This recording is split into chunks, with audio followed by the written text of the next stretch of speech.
Next, I want to show you this. This is Dubai.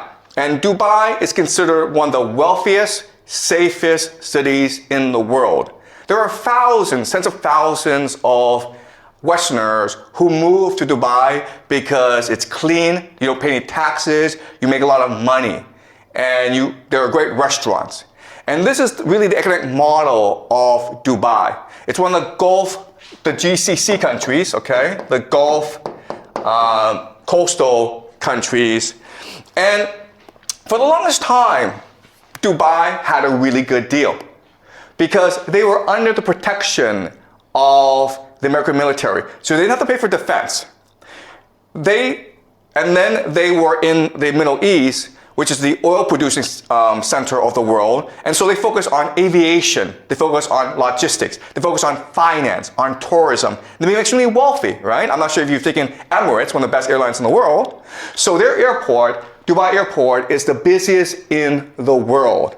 And Dubai, for the longest time, was flourishing under American protection. And Dubai said to the world, listen, we're like Switzerland, we're neutral. We don't want any involvement in any wars. We're here just to take care of our citizens, to make sure everyone has a good time, to make money.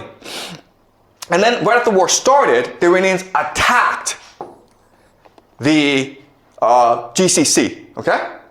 Dubai, Abu Dhabi, Bahrain, Qatar, Kuwait, they attacked these places. And these places were like, what's going on? We're neutral, man. We're not involved in this war. And the airport was shut down in Dubai.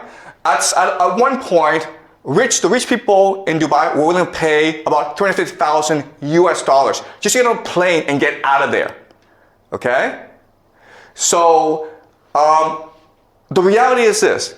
For the longest time, Dubai had a reputation for being safe, and that's why people moved their money there. Guess what, guys? After what the Iranians did, it's dead. Dubai as a city, in the long term, it is dead. Because you're a wealthy Westerner, you're not going to move to a place where it could be attacked anytime by the Iranians.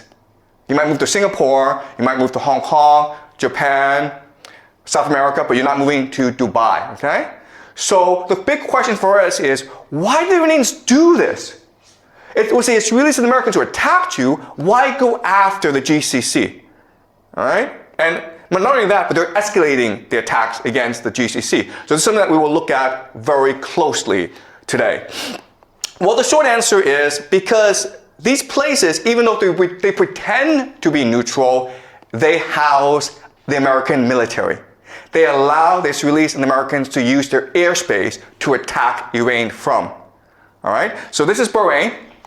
Now, Bahrain is interesting, okay? Because I want you guys to remember this. But Bahrain will probably be one of the major centers of this conflict. Because, first of all, this is the American Fifth Fleet. All right? This is their naval base in the Middle East. And as you can see, the Iranians are attacking it with missiles. And it's being blown up. Bahrain is interesting because it has about 50% or even more, okay, Shia, which is the religion of the Iranians. But the people in charge are the Sunnis. And so what makes this strike really important from our perspective is, first of all, not only are the Iranians attacking US military assets, not only are they destroying the economies of the GCC, but they're also trying to ignite a religious war, right? Because you're Shia, you're loyal to the Ayatollah.